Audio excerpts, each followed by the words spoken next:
त्रिशूलधारी तुम्हारे शंभु तुम्हारे धुन लागे। अंगे भस्म चोला तुम्हारी धुन लागे। अंगे भस्म चोला तुम्हारी धुन लागे। हर हर भोले शंकर तुम्हारी धुन लागे। हर हर भोले शंकर तुम्हारी धुन लागी। नंदी का असवारी तुम्हारी धुन लागी। नंदी का असवारी तुम्हारी धुन लागी। जय जय भोले शंभू तुम्हारी धुन लागी। पूछी लाली कहाँ तेरो ससुराल है। मैंने वासु पूछी लाली कहाँ तेरो ससुराल है। मुस्काई के बतावे मेरो नंद गाँव ससुराल है। मुस्काई के बतावे मेरो नंद गाँव ससुराल है। छोटी सी किशोरी मारे आंगना में खेले रे। मैंने वासु पूछी लाली क्या माखन खाओगी रे। मैंने वासु पूछी लाली क्या माखन खाओगी रे। हाँ हाँ हाँ हाँ करके मेरे आगे पीछे डोले रे। हाँ हाँ हाँ हाँ करके मेरे आगे पीछे डोले रे। छोटी सी किशोरी मारे आंगना में खेले रे। मैंने वासु पूछी लाली कौन तेरो भरतार है। मैंने वासु पूछी लाली कौन तेरो भरतार है। शर्माई के बतावे मेरो श्याम सुंदर भरतार है। शर्माई के बतावे मेरो श्याम सुंदर भरतार है। छोटी सी किशोरी मारे आंगना में खेले रे। पाँव में पैजनिया बाजे छम छम करती डोले रे। पाँव में पैजनिया बाजे छम छम करती डोले रे। छोटी सी किशोरी मेरे सोनिया ब्रज की नगरी कुंज गली रे। सुनी श्याम बिना मनड़ो लागना। हाँ कुंज गली रे सुनी श्याम बिना मनड़ो लागना। हो मनड़ो लागना सकीरी मेरो श्याम बिना मनड़ो लागना। हाँ सुनी रे सुनी कौन बुलावे मीठावे मान श्याम बिना मनड़ो लागना। कौन नचावे मान श्याम बिना मनड़ो लागना। हो मनड़ो लागना सकीरी मेरो श्याम बिना मनड़ो लागना।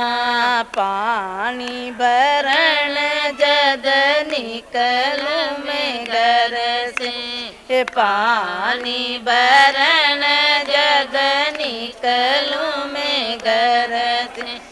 पन गट सुनो लाग श्याम बिना मनड़ो लागना। अपन गट सुनो लाग श्याम बिना मनड़ो लागना।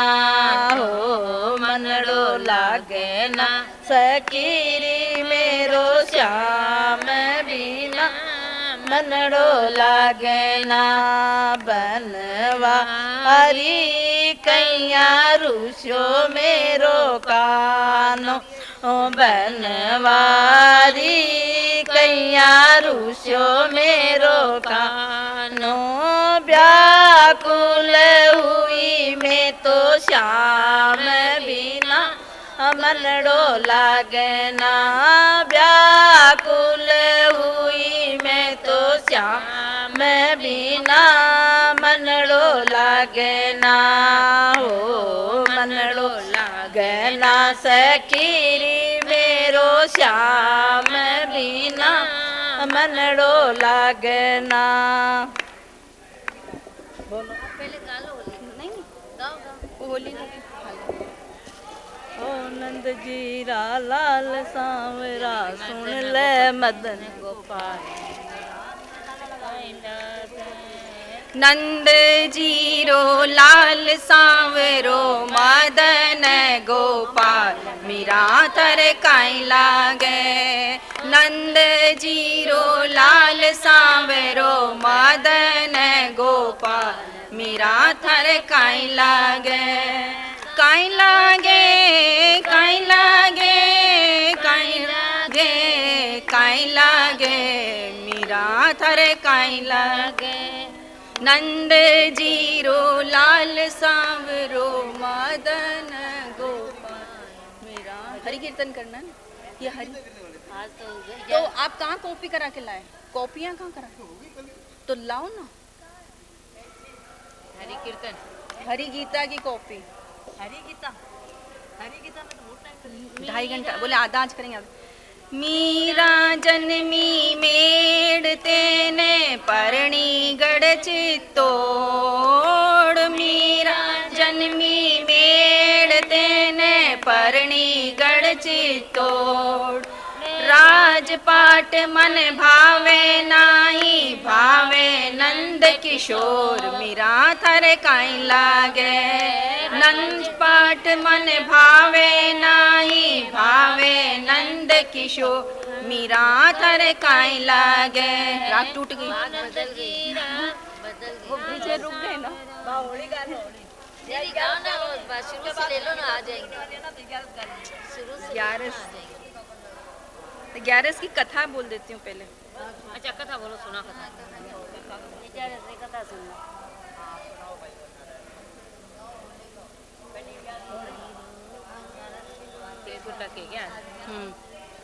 अक्षतिला एकादशी महात्म्य। एक समय दालंब ऋषि ने पुलस्त ऋषि से पूछा, हे मुनीश्वर, मनुष्य लोक में ब्रह्म हत्या आदि महान पाप करते हैं और दूसरे के धन की चोरी से दूसरे की उन्नति देखकर ईर्ष्या आदि करते हैं, परंतु फिर भी उनको नरक प्राप्त नहीं होता, सो क्या कारण है? वह न जाने कौन सा अल्प दान या अल्प परिश्रम करते हैं जिनसे उनके पाप नष्ट हो जाते हैं। यह सब आप कृपा पूर्वक कहिए। इस पर पुलस्त महात्मा बोले, मुनि, आपने मुझसे अत्यंत गंभीर प्रश्न पूछा है। इससे संसारी जनों को बहुत लाभ होगा। इसको इंद्र आदि देव भी नहीं जानते, परंतु मैं आपको यह गुप्त भेद अवश्य ही बताता हूँ। माघ मास के आने पर मनुष्य को स्नान आदि से शुद्ध रहना चाहिए। इंद्रियों को बस में करके तथा काम, क्रोध, लोभ, मोह, ईर्ष्या, अभिमान आदि का स्मरण नहीं करना चाहिए। उनको हाथ पैर धोकर पुष्य नक्षत्र में गोबर, कपास, तिल मिलाकर उपले बनाना चाहिए। उन कंडों से 108 बार हवन करें और यदि उस दिन मूल नक्षत्र हो, द्वादशी हो तो नियम से रहे। स्नान आदि नित्य क्रिया से शुद्ध होकर भगवान का पूजन कीर्तन करना चाहिए। एकादशी के दिन व्रत करे और रात्रि को जागरण तथा हवन करे। उसके दूसरे दिन धूप दीप नैवेद्य से भगवान की पूजा करें और खिचड़ी का भोग लगावे। उस दिन कृष्ण भगवान का पूजन करना चाहिए। आपको पेठा, नारियल, सीताफल या सुपारी सहित अर्घ्य देना चाहिए और फिर उनकी स्तुति करनी चाहिए। हे भगवान, आप अशरणों को शरण देने वाले हैं। आप संसार में डूबे हुए को उद्धार करने वाले हैं। हे पुंडरीकाक्ष, हे कमल नेत्रधारी, हे विश्व भगवान, हे जगत गुरु, आप लक्ष्मी जी सहित मेरे इस तुच्छ अर्घ को स्वीकार कीजिए। इसके पश्चात ब्राह्मण को तिल दान करना चाहिए। इस प्रकार मनुष्य जितने तिल का दान करता है वह उतने ही सहस्त्र वर्ष स्वर्ग में निवास करता है। तिल स्नान, तिल की उपटन, तिलोदक, तिल का भोजन, तिल का दान, यह षट तिला कहलाता है। इससे अनेक प्रकार के पाप दूर हो जाते हैं। एक दिन नारद ऋषि बोले, हे भगवान, आपको नमस्कार है। इस षट तिला एकादशी को क्या पुण्य होता है और उसकी क्या कथा है, सो कृपा पूर्वक कहिए। श्री कृष्ण भगवान बोले, हे नारद, मैं तुमसे आंखों देखी सत्य घटना कहता हूँ, ध्यानपूर्वक सुनो। प्राचीन समय में मृत्युलोक में एक ब्राह्मणी रहती थी। वह सदैव व्रत किया करती थी। एक समय वह 1 माह तक व्रत करती रही और इससे उसका शरीर अत्यंत दुर्बल हो गया। वह अत्यंत बुद्धिमान थी, परंतु फिर भी उसने कभी भी देवताओं को तथा व्रतों से अपने मन का अस्थिर नहीं किया। इस प्रकार मैंने सोचा कि ब्राह्मणी ने व्रत आदि से अपना शरीर शुद्ध कर लिया है, इसको वैष्णव लोक भी मिल जाएगा, परंतु इसने कभी अन्नदान नहीं किया, इससे इसकी तृप्ति होनी कठिन है। ऐसा सोचकर मैं मृत्युलोक में गया और उस ब्राह्मणी से अन्न मांगा। वह बोली, हे महाराज, आप यहाँ किस लिए आए हैं? मैंने कहा, मुझे भिक्षा चाहिए। इस पर उसने मुझे एक मिट्टी का पिंड दे दिया। मैं उसे लेकर स्वर्ग लौट आया। कुछ समय बीतने पर वह ब्राह्मणी भी शरीर त्याग कर स्वर्ग आई। मृत पिंड के प्रभाव से उसे उस जगह एक आम वृक्ष सहित ग्रह मिला, परंतु उसने ग्रह की अन्य वस्तुओं से शून्य पाया। वह घबराई हुई मेरे पास आई और कहने लगी, हे भगवान, मैंने अनेकों व्रत आदि किए और आपकी पूजा की, परंतु फिर भी मेरा घर वस्तुओं से रहित है, सो क्या कारण है? मैंने कहा, तुम अपने ग्रह को जाओ और देव स्त्रियां तुम्हें देखने आएंगी, तब तुम उनसे षटतिला एकादशी का पुण्य और विधि सुन लो, तभी द्वार खोलना।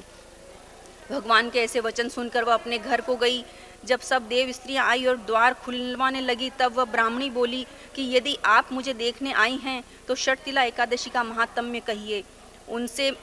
उनमें से एक देव स्त्री बोली, सुनो, मैं कहती हूँ।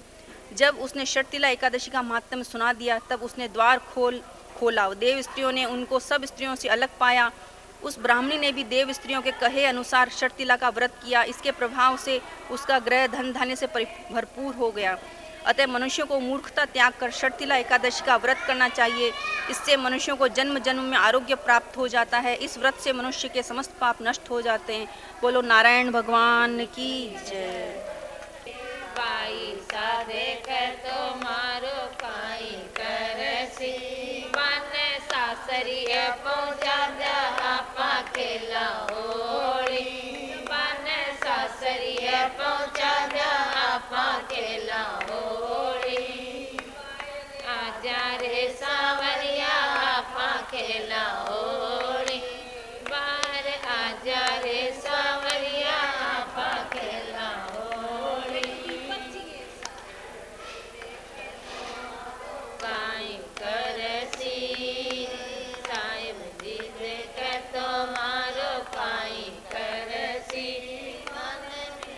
मैं पूछा जा आपा खेला होली, वन मेला मैं पहुंचा जा आपा खेला होली, फिर आजा रे सावरी शैव्य वीर विशेष है, श्री उत्तमो जायुधा मन्यु, पराक्रमी वर वीर है, सौभद्र सारे द्रौपदेय महारथी रणधीर, द्विज राज जो अपने कटक के श्रेष्ठ सेनापति सभी सुन लीजिए। मैं नाम उनके श्री सुनाता हूँ अभी, है आप फिर श्री भीष्म कर्ण अजेय कृपरण धीर, श्रवा गुरुपुत्र और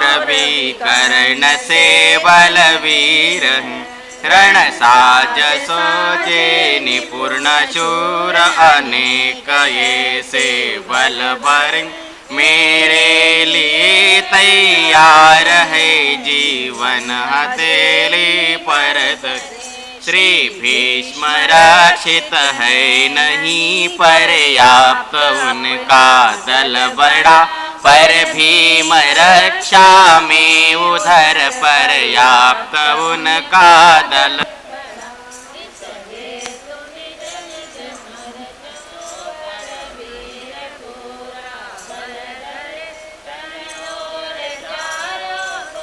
से रक्षा पितामह की, गुरुकुल पितामह तनन पति मन मोद से मरने लगे, कर विकट कर जन सिंह से निज शंख ध्वनि करने लगे, फिर शंख मेरी ढोल आनक गोमुखे चहुँ ओर से सब ब्रह्म भजने लगे ध्वनि घोर तब कृष्ण अर्जुन श्वेत घोड़ों से सजे रथ पर चढ़े निज दिव्य शंखों को बजाते वीर वर आगे श्री कृष्ण अर्जुन जान जन्म देव दत्त गुंजा उठे फिर भीम करे माँ भीम पुंड्रकनाद करने में जुटे करने लगे ध्वनि रूप युधिष्ठिर निज अनंत विजय लिए गुंजित नकुल सदेव ने सुघोष मणिपुष्पक किए काशी के सुत द्रुपद सौमत्र बल मरने लगे चहु और राजन वीर